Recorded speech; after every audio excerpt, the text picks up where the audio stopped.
What is up, everyone? Welcome back to the channel. My name is Paul, and today I'm joined by my friend Ivan. He's from Australia, same as me, but we are currently in Da Nang, Vietnam. Uh, and today we're just going to talk about your travels, life in Vietnam, and what brought you here. So, can you maybe just start by introducing yourself and telling us where you're from and your background? So my name's Ivan, 30 years old, Australian born and raised from Melbourne, but Chinese blood. So I've lived in Melbourne my whole life, and I've only just started slow traveling in the last 2 months, planning to go around Asia and find a new home because I've lived in Melbourne my whole life and it doesn't really excite me anymore. Doesn't really spark joy, and yeah, so currently just searching for somewhere I can find a bit more livable. Uh, yeah, so we'll see where that takes me. And when I first met you, you told me that you spent some time in Thailand. Can you maybe tell us about where you live in Thailand and what that experience was like for you? Yeah, so I started my journey in Bangkok, Thailand. I spent 1 month there, and that was quite possibly the best month of my life. The more I think about it, uh, it's the person it made me become was someone that I was very happy to be. Something about the city, its energy, the people, the culture, everything just made me feel very alive.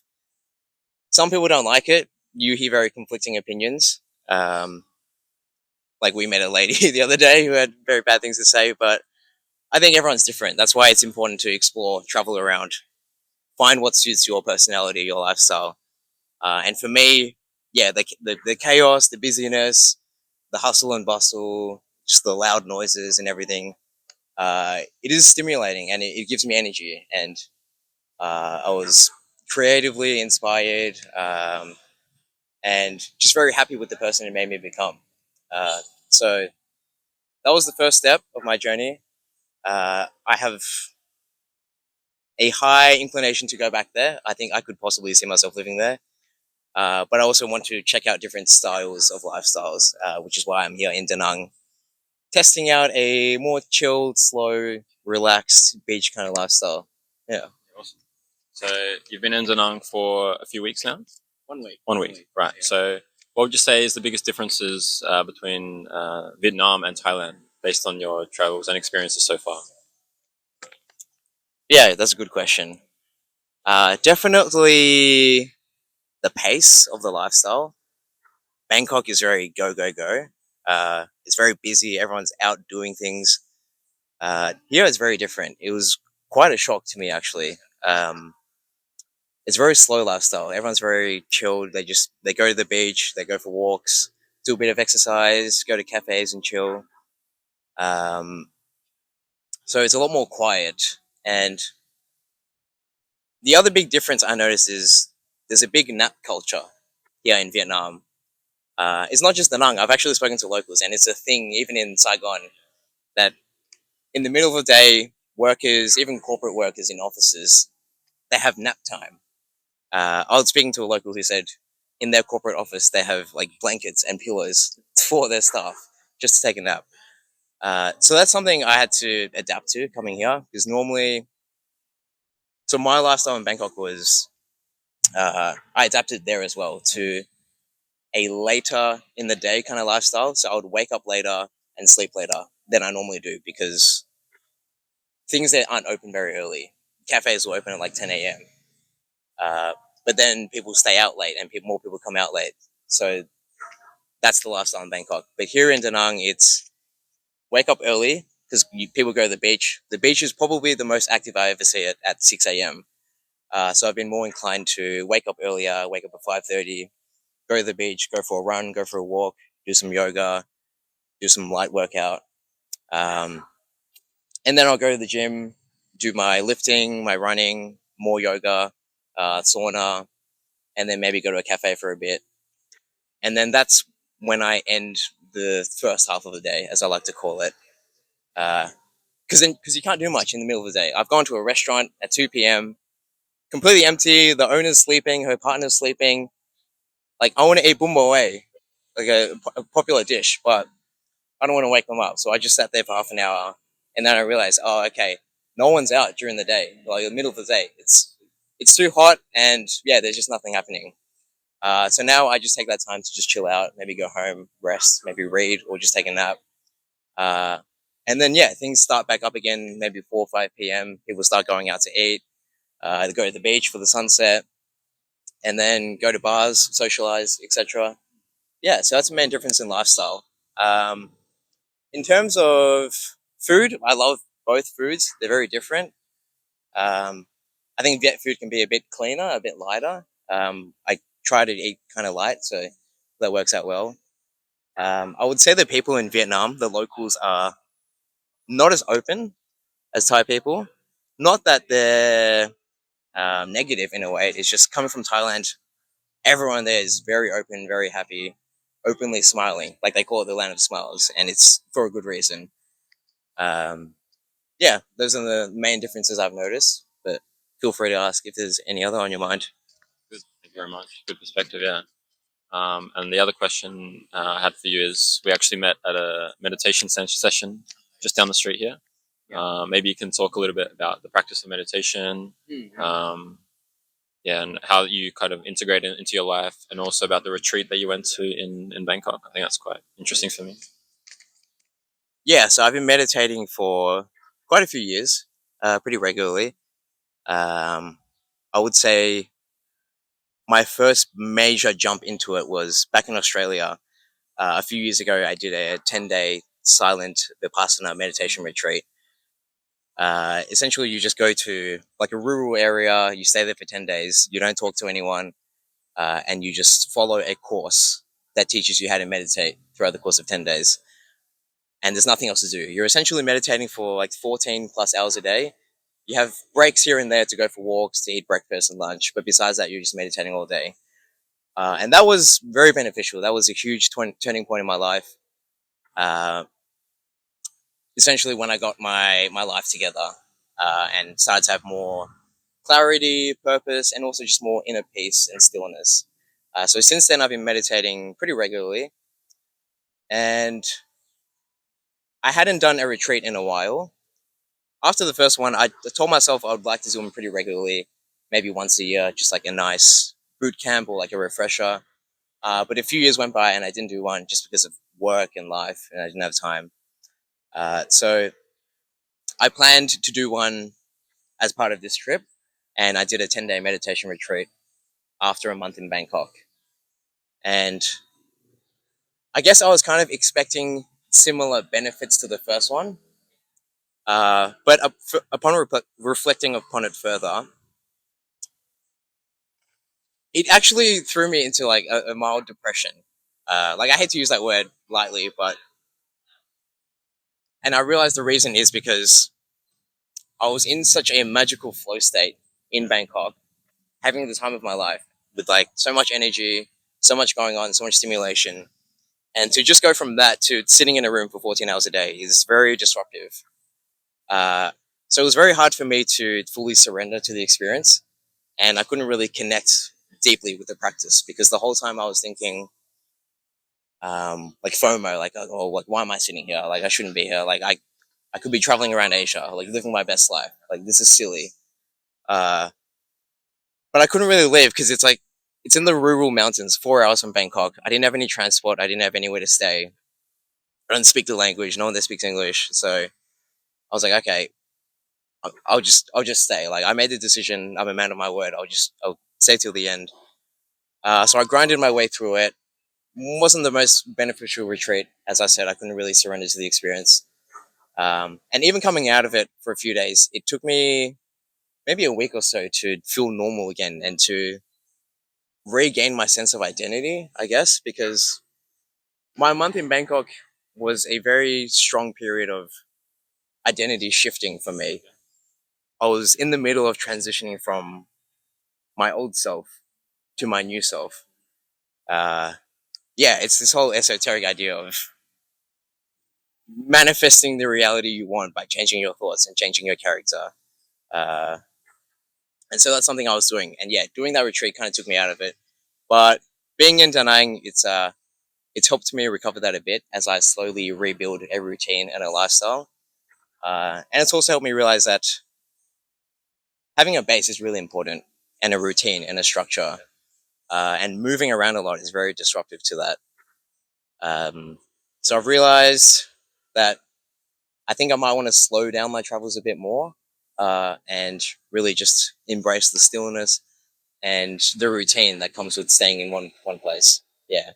And in terms of meditation, coming here, I checked out a Zen meditation class, which is where I met you, and that was amazing. Felt really good afterwards. I connected easily with the practice, and I was hooked immediately afterwards. I got a Zen book, finished it in a week, and now I'm practicing Zen meditation every day. And yeah, it's really improving my life. Yeah, I can definitely feel it.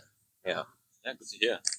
Yeah, I look forward to these positive effects also when I do more research and meditate more as well. Yeah. Um, the other thing I was going to ask you about Australia. We're both from Australia. I think a lot of our friends and family are in Australia. Maybe some of them are, working this typical like 9 to 5 job. They're thinking about kids, thinking about getting a mortgage. Kind of settling down. But we're kind of going a little bit against the grain. Forging our own path, living overseas, having these new experiences. Maybe you can talk like a little bit about how you feel your journey is so far, being away from Australia, and do you plan to like live overseas for the next few years, or what's kind of how do you see the next few years of your life in terms of that journey? Yeah. Yeah, good question. So, yeah, growing up in Australia, uh, there's this thing they call the Australian dream, I guess, similar to the American dream. Uh, Another word for it is the default path, which is an interesting book that talks about this. The default path is the pathway that society lays out for the average person. So you get born, you grow up, you go to school, you go to high school, you go to university, you get a degree, and then you find a full time job and you climb the ladder. Maybe you don't, but you do that for 40 years. At some point along the way, you mortgage your house if you can, which is getting almost impossible these days. So you might just be struggling renting your whole life. And then you do that on repeat for 50 years. Maybe you find a wife or a husband, have some kids, and then you retire when you're like 70 and you can enjoy 10 or 20 years of life with a frail body. And many people accept this, whether consciously or subconsciously. I think for many people, it's safe. It's the path is laid out, so you don't really have to think about what to do. There's not much risk. But for me, through many life experiences and opening my mind to different perspectives, I realized the default path was not for me. It doesn't sound fulfilling. It sounds very depressing. So now I am navigating what I call the pathless path. Yeah. So I don't really know where life will take me. I just know I don't want to live the Australian dream, the default Australian path. It sounds completely miserable to me, and um, yeah, it doesn't sound fulfilling. Like, I don't know, people in Australia don't seem very happy. Uh, they're almost like zombies, just sleepwalking through life, just working the week so they can pay their rent or their mortgage, so they can enjoy the weekend, and then just repeat. There isn't really much depth to the culture, and there's just not a lot going on. Um, so besides some friends and family, there's nothing really tying me down there. So I really can't see myself living there. I don't see any reason to live there. Um, I really connect well with Asia, obviously being Asian myself. Um, so right now, yeah, just looking for a new home, exploring different cities one month at a time. Uh, so right now, similar to you, I'm doing like a trial run. So I'm doing 6 or 7 months just around Asia, and then I'll be able to make a better informed decision of where I want to go. Then I'll go home, visit friends and family for a bit, few weeks, maybe a few months, and then I'll actually complete and commit to the move wherever I feel like going. And I think it might be Bangkok, maybe not. We'll see. Yeah. Depending on the other cities you visit, you might like somewhere else, right? Yeah. Yeah, I really connected with what you said about like the Australian dream and following the pathless path. You said you said it like that. Yeah, I like that. Yeah, because like it's so easy just to follow the same path. So many people are just doing the same thing, living the same lives almost, right? On autopilot. It's safe and to Laid out. You don't have to think about it. exactly, yeah. And it's like it's scary at first to take that risk to, you know, go overseas, book a one-way flight, explore new cities, make new friends. It's for someone who hasn't done that before, it might seem a bit crazy out there. But once you actually do it, then I actually have a comment on that. A lot of people say what we do is fearless, or it's like it's a big risk, or it's very scary. The way I see it is imagining myself living like the mundane Australian dream life is actually more scary than whatever could happen here. Because the worst thing that can happen to us is, okay, we lose all our money, we can't find any income, and we just go back home. We're exactly back where we started. So, like, what is there to lose? The biggest fear is actually being stuck there and doing that for the rest of my life. So that's how I see it, the approach of fear and like fearlessness. Yeah. the biggest risk is not taking any. Yeah. I feel, yeah, okay, interesting. All right, I have one more question for you. So if someone is watching this and they're maybe in a similar position, they're stuck in a 9 to 5 job, they're not happy with their life, they want something more out of life. What advice would you give them, or maybe you know any words of wisdom or any experiences that you went through that you feel like changed your mindset around just your life in general, traveling or anything? Um, anything you can offer up? Yeah, 100%. I would say, uh, obviously, just like deciding now to move is a very big step, and it's very scary. I completely understand that. I would say save up a bit of money. Everyone already goes on holidays, right? Maybe save up a bit more money, try and get a bit more leave, or maybe even take a break from work and do what we're doing, like a trial run. Maybe live in another city for 1, 2, 3 months, 6 months, maybe, whatever your situation allows. Uh, and I have a strong belief that that will probably spark something inside. Because this journey for me started back in university, like 2019, when I went on a 3 month international internship to Jakarta, Indonesia. Uh, and that really opened my eyes to the idea of living a different lifestyle. You don't have to stay in the same mundane area where you lived in your whole life. So that planted the seed for me. So I understand it's not easy. I don't expect people to just quit their jobs and move overseas tomorrow. This is something that's been in the back of my mind for many, many years. And I've only just made the move recently. So, yeah, just do a quick trial run first, see what it's like. Once that seed is planted, then your mind will start to put things together. You'll start to save money. You'll start to think of ways that you can make online income. You'll start to live a more frugal and minimal lifestyle. You'll just get rid of stuff you don't need. And slowly the pieces will come together. And eventually you just got to take the leap. Yeah. And have faith. Faith is a big one. You just got to believe. Um, like I don't have it all figured out. Uh, Far from it, but I have very strong conviction that I know things will work out. I trust that things will work out. Um, and you don't have to have it all figured out. I've met so many people here, I'm sure you have as well, that like they're just figuring it out, but they're still like living their best life. So no one's ever got it figured out. You just gotta believe and take the leap sometimes. Yeah, gotta believe.